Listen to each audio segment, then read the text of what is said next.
But something happened since Jefferson called the Bible the cornerstone for American liberty, then put it in our schools as a light. Where since give me liberty or give me death, Patrick Henry said, our country was founded on the gospel of Jesus Christ. We eliminated God from the equation of American life, thus eliminating the reason this nation first began. From beyond the grave, I hear the voices of our founding fathers plead. You need God in America again.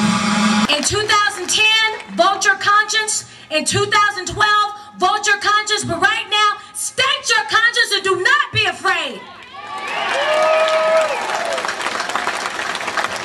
I started out in Memphis, Tennessee, doing the Tea Party, and I've been doing a lot of promotion for this one today. And you know, as a gentleman came up early and prayed and said that we need to have more dependence on God, we do. We do. But a lot of people don't want to go to Jesus Christ or God today. They want to exalt themselves. And that's the problem. We have a lot of politicians in Washington, D.C. Once we put them there, they start thinking that they have the power.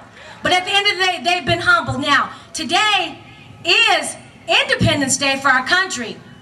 It's Dependence Day on God and Jesus Christ. But it's not Dependence Day on the government, not anymore. And it's time for us to make a stand, to make that statement that we are tired. I'm not here to bash the administration. I'm not here to bash Congress. I'm here to hold them accountable, but you have to also, and stand with me.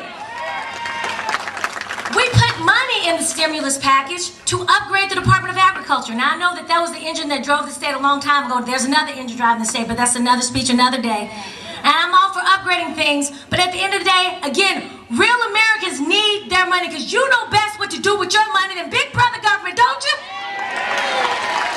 God bless America, my home, sweet home.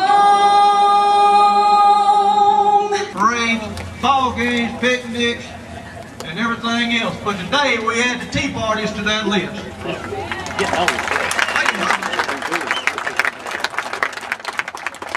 At the April 15th Tea Party, we protested our displeasure concerning taxation. We have all been blessed with plenty of taxes. Amen.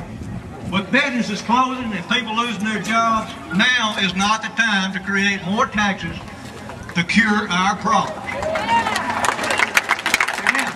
On the first 4th of July, our nation was deeply divided between British loyalists who were content to endure tyranny in exchange for security, and revolutionaries who fervently believed that God had ordained the freedom of man and that that freedom was worth fighting for. From this day forward, let us judge our politicians and their deeds through the lens of liberty. And when our elected officials have been found wanting, let our judgment be swift at the ballot box. Let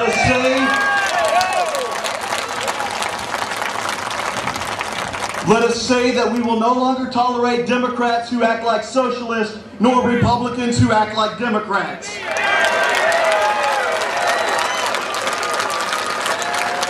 We demand common sense conservatism.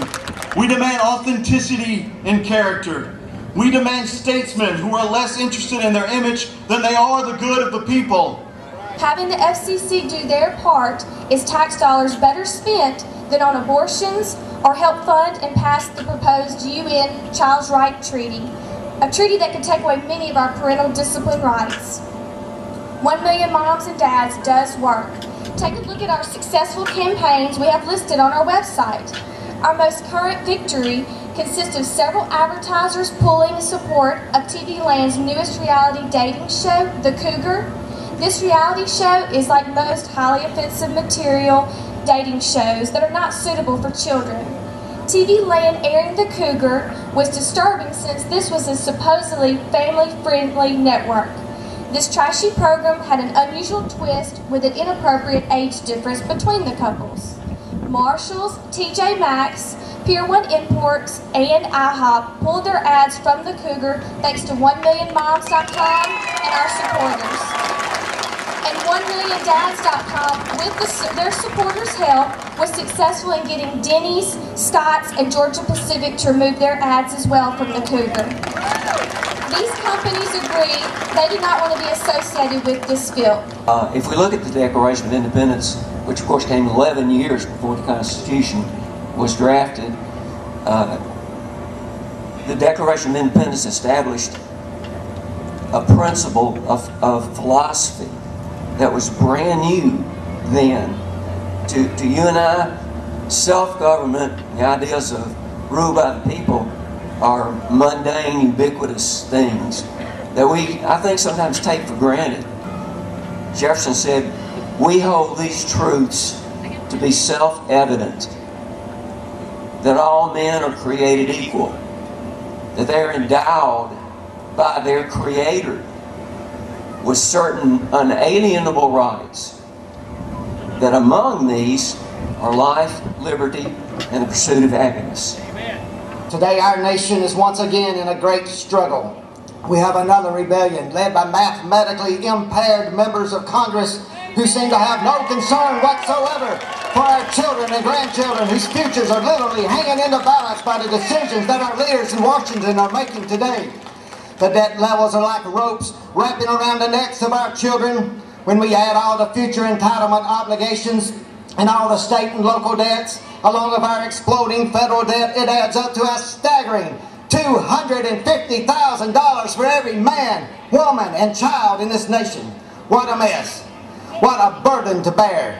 It's as if our congressional leaders are mixing cement and placing it in the shoes of our children and grandchildren and then throwing them into the economic waters and telling them to sink or swim. Somebody's got to do something.